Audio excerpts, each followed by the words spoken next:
Influence doesn't enter through strength. It enters through weakness.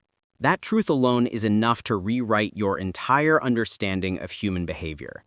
People don't fall because they are evil or disloyal or corrupt at the core.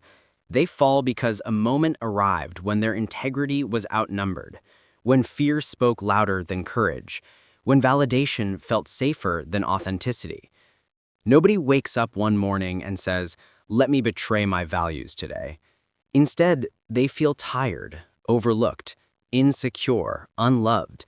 And in that space, someone else's voice becomes more powerful than their own. Weakness is not a crime, but it is an open door, and influence walks through it like a silent thief. Think about the truth of influence. It never announces itself. It whispers. It offers comfort instead of challenge. It sells shortcuts instead of discipline. It replaces inner conviction with external approval. A person who stands firmly rooted in who they are cannot be shaken easily, but a person who is subconsciously starving for love, for attention, for certainty, can be led anywhere. Influence does not break people by force. It convinces them that they're making their own choice. That is the frightening part. It doesn't hold them down. It gives them relief, excitement, connection, something they felt missing. It fills the void, and naturally, they follow. Your person wasn't taken overnight. They were taken over time. They just didn't notice until the moment they acted differently, spoke differently, responded differently, and finally became someone you didn't recognize. The shift looks sudden, but the foundation was cracking quietly long before the final collapse. That is how influence works. Slowly, patiently, beneath awareness. They were influenced not because they were weak permanently, but because they were weak briefly, and no one is immune to that. Even the strongest among us have moments where we want someone else to tell us we're enough, to show us a direction, to make life easier. And in those moments, all it takes is the right voice at the wrong time. But here is the deeper truth, the part most people avoid because it demands responsibility rather than sympathy. Weakness is predictable. It follows patterns. And those who don't work on their inner world become vulnerable to the outer one. If you do not strengthen your identity, someone else will assign you one. If you do not build your own beliefs, you will inherit someone's agenda. If you do not master your desires, they will be manipulated. Influence doesn't need permission where self-awareness is absent. It only needs access. Your person was influenced overnight because a seed was already planted. Insecurity, loneliness, resentment, confusion, something that made them reach out instead of stand firm. So the question isn't, how could this happen? The question is, where was the emotional armor missing? Influence only succeeds where there is unguarded territory. A solid mind thinks independently. A fractured mind seeks direction. A healed heart stands firm. A wounded one grabs whatever feels comforting. And none of this exists to blame them. It exists to explain them. Understanding removes bitterness.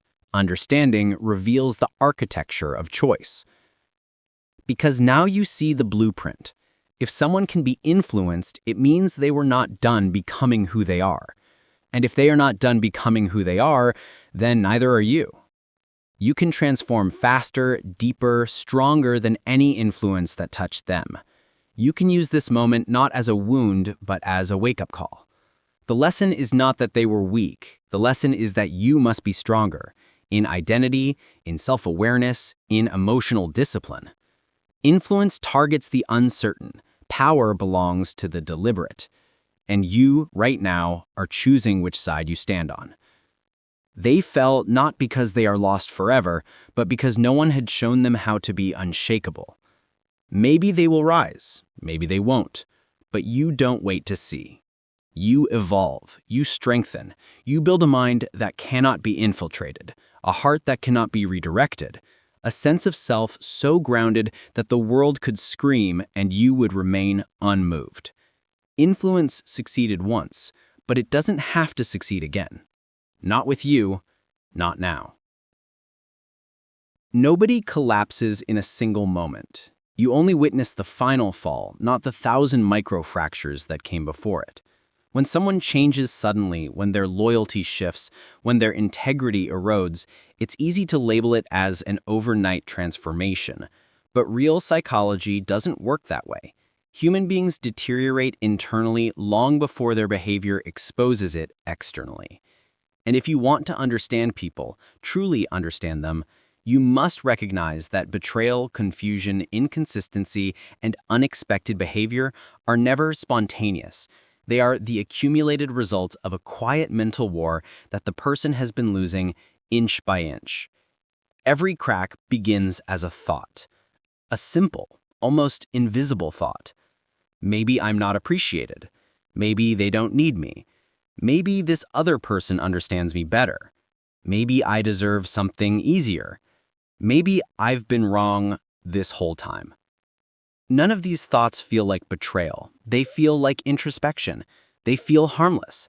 But repeated often enough, every decision has a price, even the ones someone else talked them into.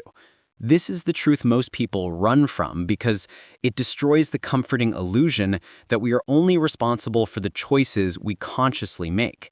But life doesn't operate that way. Reality doesn't care whether a decision came from internal conviction or external influence. When a person moves, the consequence follows. When a word is spoken, it cannot be unsaid. When a line is crossed, the ground behind them changes. Influence may have opened the door, but they still stepped through it, and that step rewrote something permanent in their story.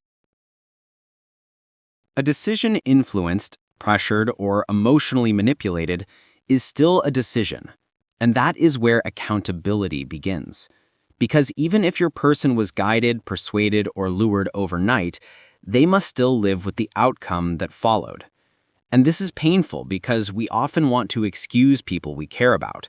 We say they didn't know better, we say someone pushed them, we say it wasn't really them. But life does not pause to consider intent. Life responds to action. Life responds to what was done, not what was hoped for. A choice influenced is still a choice made. The cost still comes. Imagine a person standing at the edge of a cliff. Someone behind them whispers, "Jump. It'll feel like flying." In that moment, influence does not physically throw them. It convinces their mind. It rewires their reasoning. It paints danger as opportunity. But when they leap, gravity doesn't ask who suggested it. Gravity simply works. That is the nature of consequence. It doesn't care about our emotions, our confusion, or who planted the idea.